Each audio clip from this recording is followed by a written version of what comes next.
My husband got a husband stitch behind my back, and a year later, I can't get over it. For those of you who don't know what a husband stitch is, it's an extra stitch done on the vagina after birth to make it tighter for the husband. I, 25 female, gave birth a year ago, and my husband, 34 male, who was a surgeon at the hospital I delivered, was asked by his colleague, the OBGYN, if he wanted an extra stitch. My husband said yes because he thought it would make intimacy better for the both of us. I didn't notice as I was out of it, but I was in a lot of pain afterward. Since it was my first kid, I was not sure if it was normal or not. I kept asking the nurses, who told me it might be because of the husband stitch. I asked her what that was, and she explained to me. I thought at first the doctor had just done it and I wanted to report him, but then my husband said he agreed to it. I felt violated. This wasn't the first time a man violated my body. I was a SA victim as a child, but this was the first time it was someone I loved. When I told him this, my husband was extremely angry. He said he did it for the both of us, and he didn't think it was such a big deal that he didn't know it would cause issues. I pointed out he was a neurosurgeon, and he said he was an OBGYN.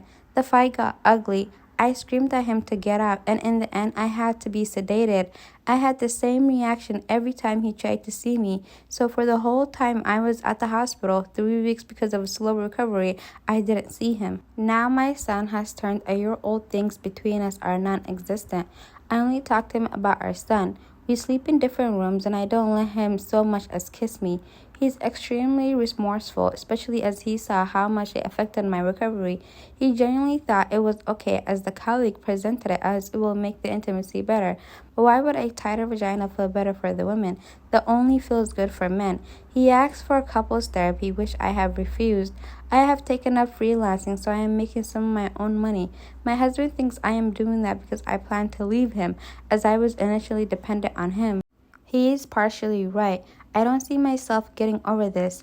I have no contact with my family, and I live in his country. I have no friends but his friends, no family but his. Everyone is on me to make things right. They say he was wrong, but I can't hold on. Yeah, you can. Everyone is on me to make things right. They say he was wrong, but I can't hold on one mistake over his head.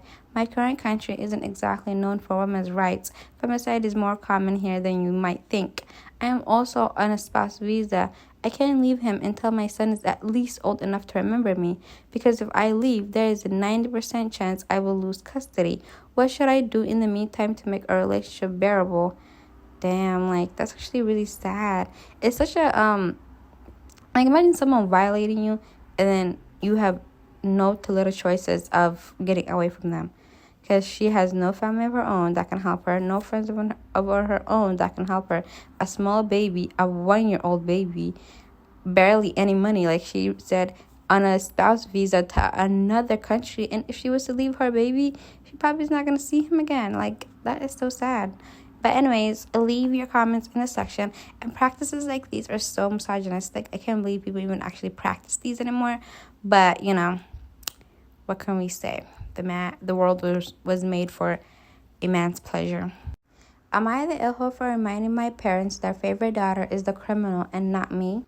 I, 16 female, have an older sister, Casey, 18 female. She was always the golden child who could do nothing wrong, while I could never do anything right. Casey also hated me, not sure why, but she used to make up stuff to get me in trouble, and our parents always believed her. Nobody else did, which I think made it worse between us. She wanted everyone to see her the way our parents did, but she was always pretty mean to others and spoiled and entitled. While most of the family saw how my parents treated me versus Casey, and they saw how my parents let Casey treat me.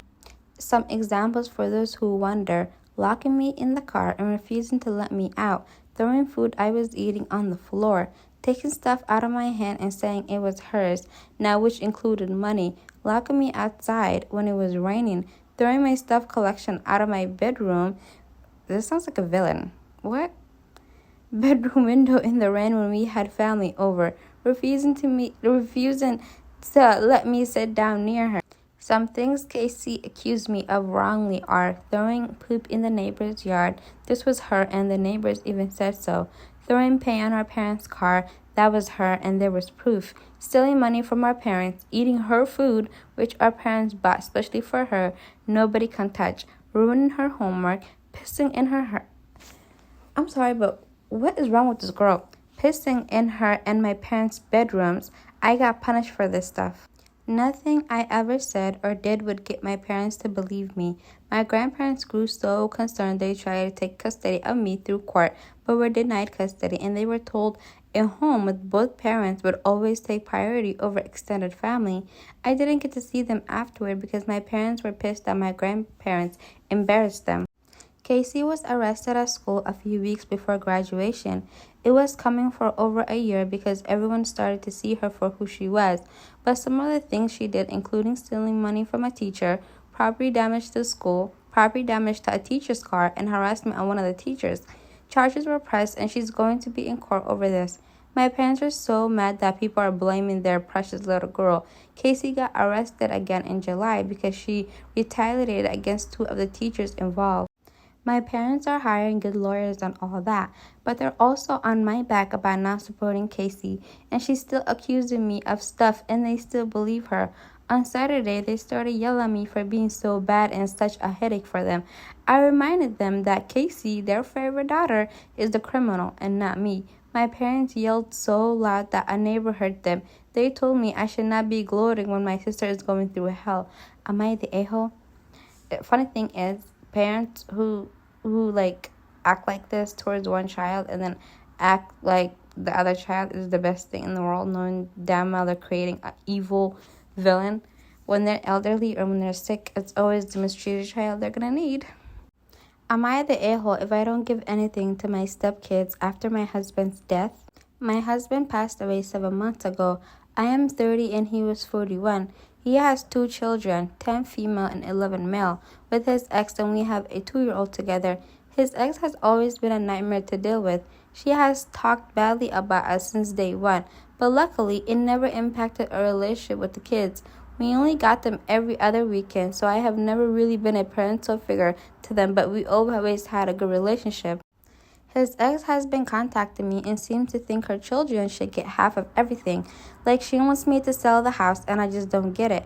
I could see if it was, why would she sell her house? Where is she going to live? Just because her husband is not here no more, she and her child are. If she sells her house, where is she going to go? What? I could see if he was worth millions, but he wasn't. We were very comfortable, but not wealthy. Like, I'm horrible if I don't sell off and split everything down the middle down to checking and savings. I really want to do the right thing, but I don't know if this expectation is reasonable. I told them they could have any personal items they wanted.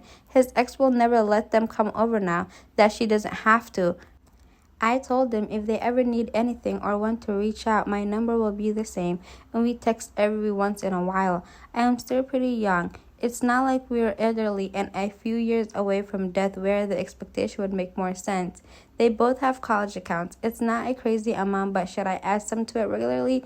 It would be less, but still. Please let me know if I am wrong because I genuinely want to know.